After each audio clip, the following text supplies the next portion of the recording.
Corona के चलते इस साल भी अमरनाथ यात्रा को रद्द कर दिया गया है। लगातार दूसरा साल है जब अमरनाथ यात्रा नहीं हो रही है। पिछले साल भी कोरोना की वजह से ही अमरनाथ यात्रा नहीं हुई थी। हालांकि श्रद्धालु बाबा बर्फानी के ऑनलाइन दर्शन कर सकते हैं। देश में कोरोना के खात्मे के लिए तेजी से वैक्सीनेशन अभियान लगातार जारी है। देश में आज एक दिन में रिकॉर्ड वैक्सीनेशन हुआ है। आज देश भर में 69 लाख से ज्यादा लोगों को टीका लगाया गया। सिर्फ मध्य प्रदेश में ही 10 लाख से ज्यादा लोगों का वैक्सीनेशन हुआ। पूरे देश में अब तक 28 करोड़ से ज्यादा लोगों को वैक्सीन लग चुकी है। 94वीं रणनीतिकार प्रशांत किशोर से मुलाकात के बाद एनसीपी सुप्रीमो शरद पवार ने कल 15 विपक्षी दलों के साथ बैठक बुलाई है। यह बैठक शरद पवार के घर पर होगी। बैठक में विपक्ष के बड़े चेहरे शामिल हो सकते हैं। यशवंत सिन्हा के राष्ट्र मंच के बैनर तले शरद पवार के घर पर बैठक बुलाई गई है।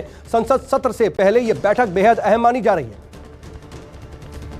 पंजाब विधानसभा चुनाव को देखते हुए दिल्ली के सीएम अरविंद केजरीवाल आज अमृतसर पहुंचे। केजरीवाल ने पंजाब के पूर्व आईजी कुंवर विजय प्रताप सिंह को आम आदमी पार्टी में शामिल करवाया। इस मौके पर केजरीवाल ने कहा कि पंजाब में अगर आम आदमी पार्टी सरकार बनती है तो दिल्ली की तरह मुफ्त बिजली पानी की सुविधा दी जाएगी और मुख्यमंत्री सिख समाज से ही होगा। अयोध्या में विकास कार्यों को लेकर के पीएम मोदी वीडियो कॉन्फ्रेंसिंग के जरिए 15 जून को बैठक करेंगे। इस बैठक में नए मास्टर प्लान पर चर्चा की जाएगी। बैठक में अयोध्या में एयरपोर्ट बनाने को लेकर के भी चर्चा होगी।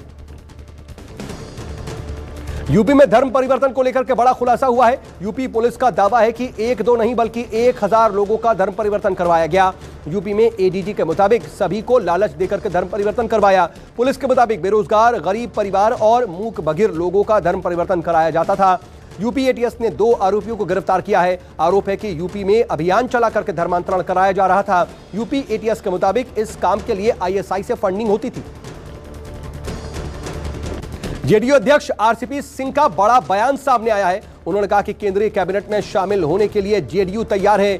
मीडिया से बात करते हुए आरसीपी सिंह ने कहा कि हम गठबंधन में शामिल हैं लेकिन केंद्र की सरकार में नहीं है। ऐसे में अगर सरकार में शामिल होते तो सवाल नहीं उठेंगे।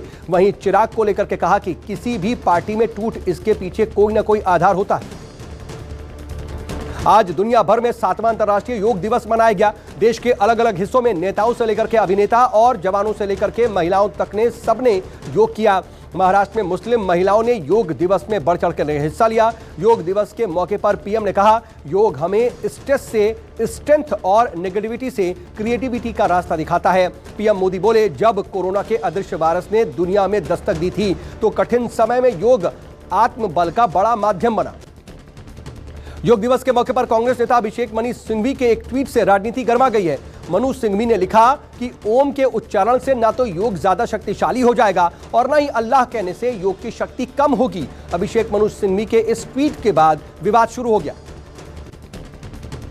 अभिषेक मनु सिंघवी पर बाबा रामदेव ने पलटवार किया है। बाबा रामदेव बोले, ईश्वर अल्लाह तेरे नाम, सबको सन्मति दे भगवान। बाबा रामदेव ने कहा कि किसी को ओम बोलने से क्या दिक्कत है और हम किसी के खुदा बोलने से मना नहीं कर रहे। ओम कोई व्यक्ति या मूर्ति नहीं है। ओम में एक ही परमात्मा का नूर दिखेगा। तो वहीं बीजेपी ने कहा कि कांग्रेस संकुचित मानसिकता ना दिखाए।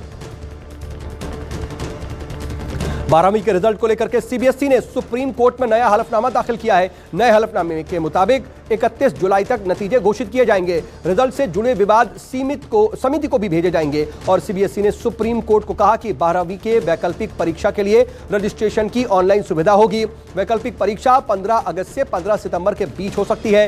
वैकल्पिक परीक्षा के प्राप्त अंकों को अंतिम अंक माना जाएगा।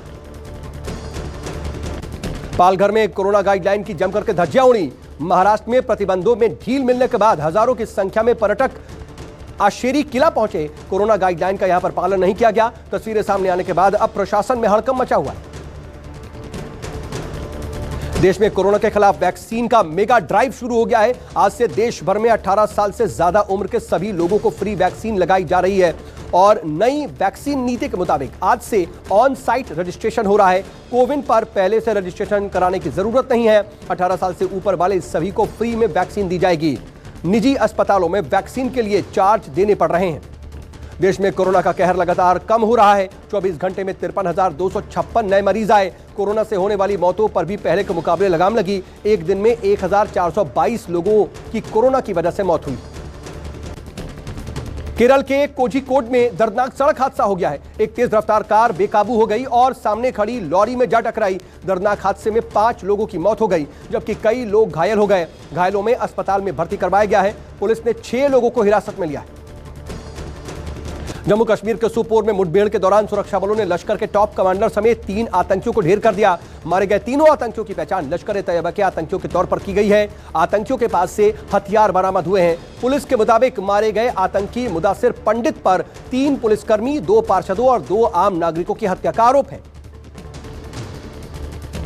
दिल्ली पुलिस की स्पेशल सेल की जाफरपुर कला इलाके में बदमाशों से मुठभेड़ हो गई और पुलिस ने 4 आरोपियों को गिरफ्तार कर लिया। ये चारों लोग नंदू गैंग के बताए जा रहे हैं। मुठभेड़ के दौरान 3 आरोपियों को गोली लगी है। पुलिस के मुताबिक ये चारों आरोपी नजफगढ़ एरिया में एक बिजनेसमैन की हत्या की प्लानिंग कर रहे थे।